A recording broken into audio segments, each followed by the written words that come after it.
গত 28শে মার্চ যখন আমেরিকা এবং ইসরায়েল একসাথে মিলে ইরানে আক্রমণ করে, বিশ্বের প্রায় অধিকাংশ দেশেই এই আক্রমণকে মার্কিন আগ্রাসন বলে নিন্দা জানায়। কিন্তু বাংলাদেশ ছিল ভিন্ন অবস্থায়, কারণ বাংলাদেশ কোনো নিন্দা প্রকাশ করে নাই।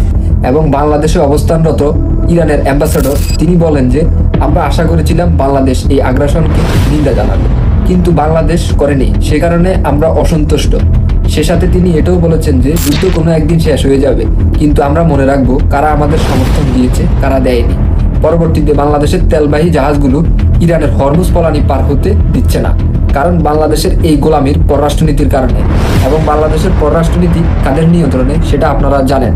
যাকে বর্তমান বাংলাদেশের পররাষ্ট্রমন্ত্রী বানানো হয় বিএনপি সরকারে, তাকে কেউ চিনতও না। সে কোনোদিনও রাজনীতির সাথে জড়িত ছিল না, সে ছিল একজন ডিপ্লোম্যাট।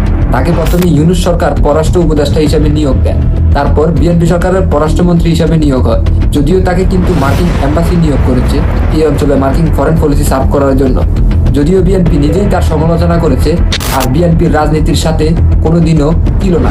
সে যাই হোক, এই বিষয় নিয়ে পরে কথা বলবো। বাংলাদেশে যারা শেখ হাসিনা সরকার দেশ বিক্রি করেছে, বিশেষ করে স্বাধীনতা বিরোধী খুনি রাজাকার বাহিনী এই মিথ্যা প্রচারণা মানুষের কাছে ছড়াতো। শেখ হাসিনা আমেরিকার বিরুদ্ধে গিয়ে ফিলিস্তিনের পক্ষে সমর্থন দিয়েছে। শেখ হাসিনা আমেরিকার বিরুদ্ধে গিয়ে চীনের সাথে বাণিজ্য করেছে, রাশিয়ার সাথে বিভিন্ন প্রকল্পে কাজ করেছে। আমেরিকা যখন সেন্ট মার্টিন চেয়েছে, সেটাও বাতিল করে দিয়েছে। বলা হয় ভারতের সাথে গোপন চুক্তি ছিল, যেটা বাংলাদেশের শেখ হাসিনা সরকার করেছে। তাহলে 5ই আগস্টের পর কেন এইরকম কোনো নথিপত্র তারা উন্মোচন করতে পারেনি?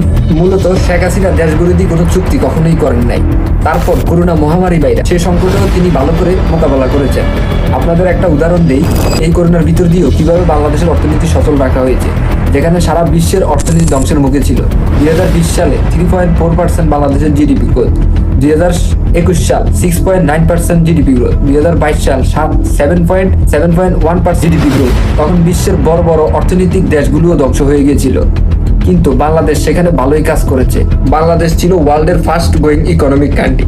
শেখ হাসিনা সরকার বাংলাদেশকে কখনোই ভয়াবহ সংকটের মধ্যে পড়তে দেয়নি, যে সংকটের মধ্যে বাংলাদেশ বর্তমানে আছে। তাহলে কথা হলো, কারা বাংলাদেশকে বিক্রি করে খায়? বিএনপি জামাত, যেটা ইউনুসের মাধ্যমে করেছে গত 9 ফেব্রুয়ারি আমেরিকার সাথে রেসিপ্রোকাল ট্রেড এগ্রিমেন্টের মাধ্যমে, যেখানে বাংলাদেশ চাইলেও মুক্ত বাণিজ্য করতে পারবে না আমেরিকার অনুমতি ছাড়া। তাহলে বাংলাদেশের সার্বভৌমত্ব কোথায়? তারা তো বিক্রি করে দিয়েছে। এরকম চুক্তি আগে কখনোই বাংলাদেশ করেনি। এটা সরাসরি দেশের জনগণ স্বাধীনতার সার্বভৌমত্বের বিরোধী। বাংলাদেশের অর্থনীতিকে বাঁচানোর জন্য কেউ বাংলাদেশের সাথে নেই। আজ কেউ লোন দিচ্ছে না, কোনো বৈদেশিক ঋণ নেই। দেশের ব্যাংকগুলোকে দিনে দিনে শেষ করে দিচ্ছে।